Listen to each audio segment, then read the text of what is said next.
निवेदन है सब हिंदू एक हो जाओ और पत्थर मारने वालों के घर पर बुलडोजर चलवाओ। हाँ, हाँ, और कुछ दिन बाद हम भी बुलडोजर खरीदने वाले हैं। अब पैसा नहीं है इतना, वरना हम भी बुलडोजर खरीदेंगे और जो राम के काज पे और सनातनीय महात्माओं पर, संतों पर और भारतीय सनातनीय हिंदुओं पर पत्थर चलाएगा, हम बुलडोजर उसके घर पर चलाएंगे। हाँ। हमारी प्रार्थना है हिंदुओं जगो, और जो तुम्हारे पत्थर तुम्हारे घर पर फेंके उसके घर जैसे भी लेकर चलो। क्योंकि ये भारत सनातनियों का है और सनातनियों के देश में अगर राम की यात्रा पर, रामनवमी पर कोई पत्थर मार दे, बुझदिलो कायरो जग जाओ।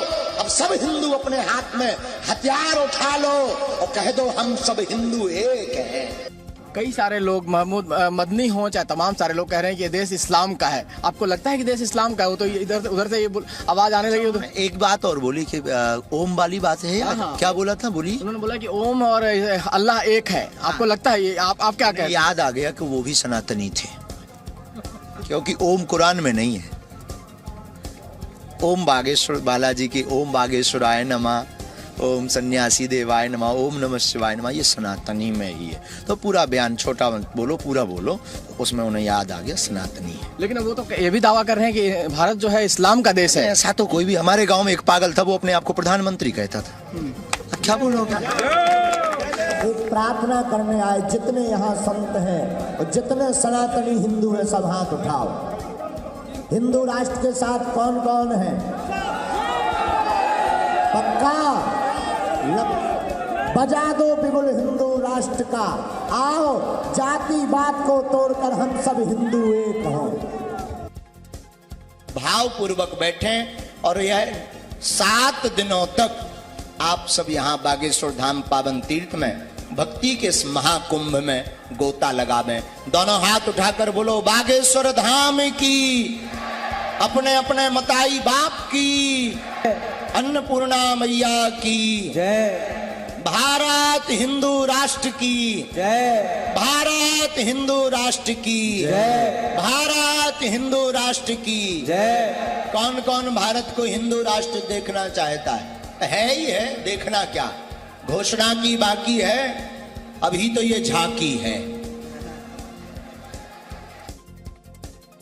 तो एक पार्टी के नेता हैं स्वामी प्रसाद मौर्य, उन्होंने आरोप लगाया ए आप अंधविश्वास फैला रहे हैं, बी आप ढोंगी है, आप पाखंडी हैं। आपको पता है रामचरितमानस के लिए उन्होंने कहा है या तो इसको बैन कर दो या इसकी चौपाइयां बदल दो। आप इन तीनों बातों पर क्या कहेंगे? मैं चौपाइयों पर बाद में आऊंगा, क्योंकि आपका भी उसके बारे में कोई ना कोई विचार होगा। इन शब्दों पर क्या कहेंगे? अंधविश्वासी, ढोंगी, पाखंडी क्यों हो रहे हैं आप पर ये हमले? अगर अपने बाप को बाप कहना अंधविश्वास है तो उनसे बड़ा कोई अंधविश्वास ही नहीं। हमें तो उनमें अंधविश्वास नजर आता है। अंधविश्वासी का मतलब यह है हम किसी को बुला करके, दबाव दिखा करके या किसी से पैसा ऐड करके किसी के ऊपर वो कर। अच्छा, उन्हें सनातन में अंधविश्वास दिख गया, अन्य पंथों में नहीं दिखा, हलीउल्लाह वालों में नहीं दिखा कि एक व्यक्ति को करंट लगाते हैं 25 गिर जाते हैं। उनमें धर्म नहीं, उनमें उन्हें अंधविश्वास नहीं दिखा। मोरपंख वालों में, केवल सनातन में दिखाई पड़ा। हनुमान चालीसा क्या अंधविश्वास है? और उनके कहने से रामचरितमानस की चौपाइयां बदली जाएंगी? ये बेफिजूली की बात है, सस्ती लोकप्रियता पाने का ढंग है। और भारतीय जनता से प्रार्थना है कि ऐसे लोगों को मुंह तोड़ जवाब दिया जाए, ताकि ऐसी जरूरत दोबारा वो बोलने की ना करें। और ऐसे लोगों को भारत में रहने का अधिकार नहीं है। जिस संविधान के प्रथम पृष्ठ पर भगवान राम का चित्र पुष्पारूढ़ वाला बना हुआ हो, उस संविधान को मानने वाले लोग अगर भगवान राम का प्रथम पृष्ठ नहीं मानते, उन्हीं प्रथम पृष्ठ की गाथा रामचरितमानस को नहीं मानते, ऐसे लोगों को वीजा पासपोर्ट लेकर के दूसरे देशों में रह जाना चाहिए। स्वामी प्रसाद मौर्य के लिए कह रहे हैं दूसरे पंथ से ज्यादा। स्वामी जी, आप ये क्या स्वामी प्रसाद मौर्य के लिए कह रहे हैं? कैंसर से ज्यादा खतरनाक है वो आदमी, जिसने भी यही बोला उनके लिए। जिसने भी ये बोला स्पेशली नहीं लेंगे। जिन रामचरितमानस और बागेश्वर धाम को अंधविश्वास बोला, वो नंबर 1 के कैंसर वाला रोगी है, चौथी स्टेज पर पता लगेगा। इसलिए ऐसा व्यक्ति बर्बाद कर देता है, जिस प्रकार कैंसर शरीर को खराब कर देता, रामचरितमानस पर और सनातन पर उंगली उठाने वाला भी खराब कर देता है। माहौल, समाज का दिशा और दशा दोनों बदलता है। ऐसे व्यक्ति को भारत में रहने की जरूरत नहीं। ये धाम की महिमा है, negative and positive. Negative and positive energy, जो दो एनर्जी होती हैं, नकारात्मक एवं सकारात्मक ऊर्जा, उससे ग्रसित जो लोग हैं वो धाम पर जाते हैं। और धाम पर जो हमें हनुमान चालीसा का विधान हमारे गुरुदेव ने दिया है, हम उसका प्रयोग करते हैं। ना तो हम कोई चमत्कारी हैं, ना हम कोई ईश्वर हैं, अपने इष्ट के प्रति हमारी दृढ़ता है। कोई शक्कर को शुगर कहता, कोई चीनी कहता, कोई खांड कहता, पर शक्कर तो शक्कर है श्रीमान जी। उसी प्रकार कोई नेगेटिव एनर्जी कहता, कोई उसे प्रेत बाधा, कोई संकट बाधा कहता, और कोई उसे नकारात्मक ऊर्जा कहता, पर है तो एक ही।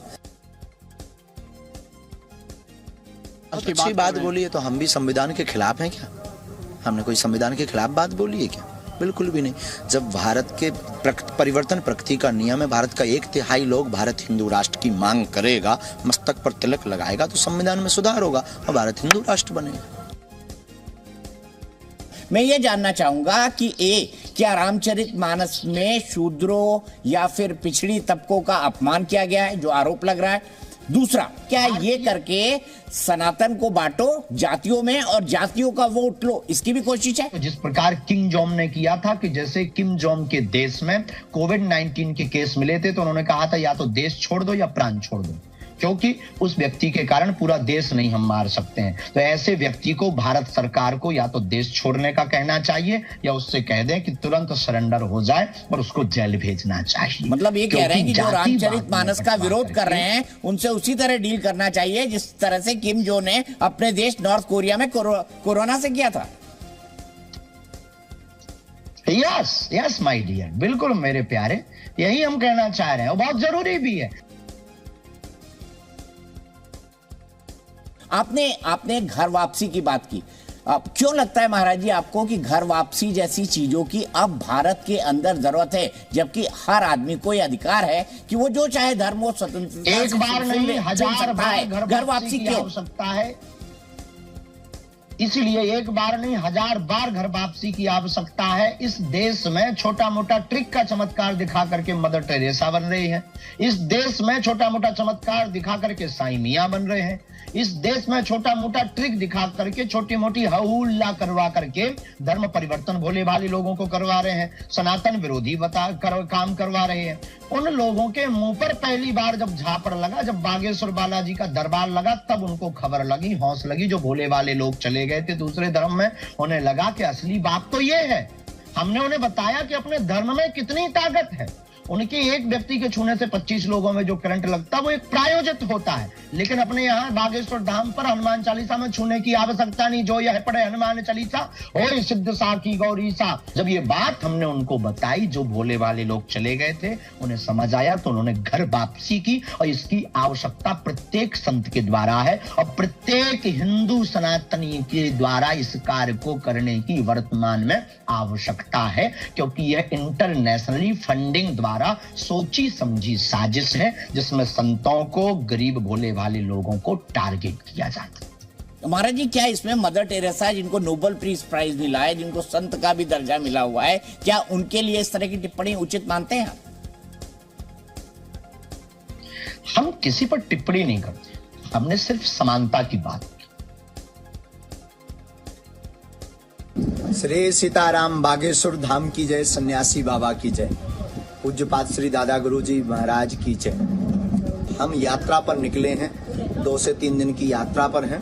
बागेश्वर बालाजी के चरणों की कृपा से, सन्यासी बाबा की कृपा से जो यज्ञ होने जा रही है, उसमें सभी स्थानों को, तीर्थों को, संत महापुरुषों को आमंत्रण देने के लिए हम निकले हैं। सभी पागलों से कहना है, बहुत जल्दी फिर बागेश्वर धाम आ रहे हैं।